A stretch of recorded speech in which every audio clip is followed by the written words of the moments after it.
Hey, I'm Dr. Ricky Patel, answering some of the most frequently asked questions about cervical cancer. What are the symptoms for cervical cancer? Screening for cervical cancer is very important, which includes getting your annual exam done, your pap smears on time. However, the most common symptoms of presentation with a little bit more advanced cervical cancer are postcoital bleeding, so that's bleeding after sexual intercourse, or having irregular or heavy vaginal bleeding. Of course, there are many benign things that can also cause this, so it's not always cervical cancer. More advanced disease can also cause symptoms of bowel and bladder and many other things, including pelvic pain and back pain. But like I said about the other forms of bleeding, there are many different things that can cause this kind of pain or other symptoms as well that are benign. The next question is, what is HPV and how do I get it? So HPV stands for human papillomavirus, and it's a virus that is sexually transmitted.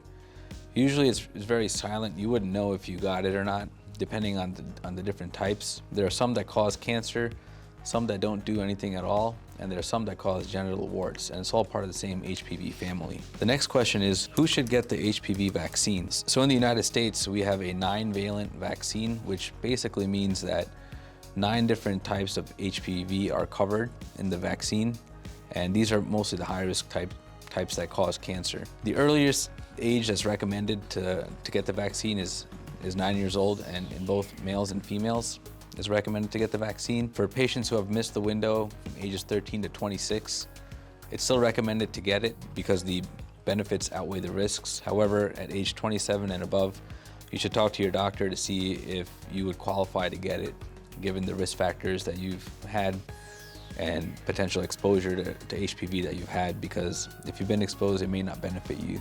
So that's something to talk about with your doctor. The next question is, what does a pap test check for? A pap test checks for any cellular changes at the cervix or at the transformation zone. It's a specific area of the cervix that we look and has the highest risk of developing cervical cancer. Usually when we get the results, it gives us a degree of abnormality, or if it's normal, it's normal. If it's abnormal, it shows us a degree of abnormality. And there are many degrees of that, ultimately leading to cancer. Once we see something abnormal, we kind of do further testing. We may do a colposcopy or a biopsy. The pap tests also now do co-testing, which basically means that it can also check for HPV if it's indicated. After a certain age, we usually like to test for HPV, but if you do have any abnormal results, sometimes the lab will automatically check for HPV and will let us know the result.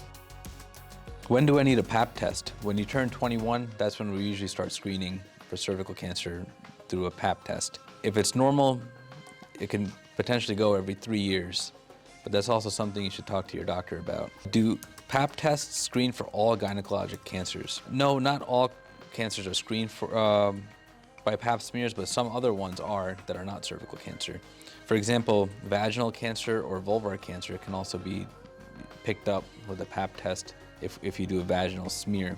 And if you have positive high-risk HPV, and if you have other symptoms, then your doctor may be clued in to look for a cancer in a different part of the vagina or the vulva or even the cervix. Sometimes we can pick up clues that pap smears give us in terms of endometrial cancers. This test will further clue your doctor in to do additional testing to see if you're at risk for, if you have endometrial cancer as well. Other gynecologic cancers, such as ovarian cancer, unfortunately can't be detected with pap smears. The next question is, what should I do or not do to prepare for my pap test? That's a good question to ask, especially for younger women who've never had a pap smear before or ever been to the gynecologist before.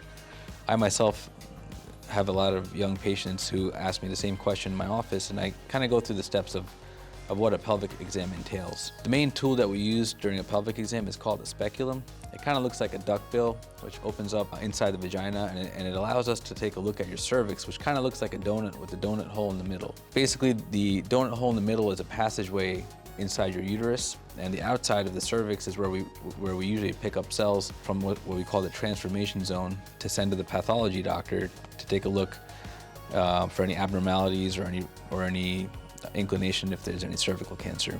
This pelvic exam could be uncomfortable, and it shouldn't cause much pain, mostly pressure and discomfort, unfortunately, but it shouldn't also last more than a couple of minutes.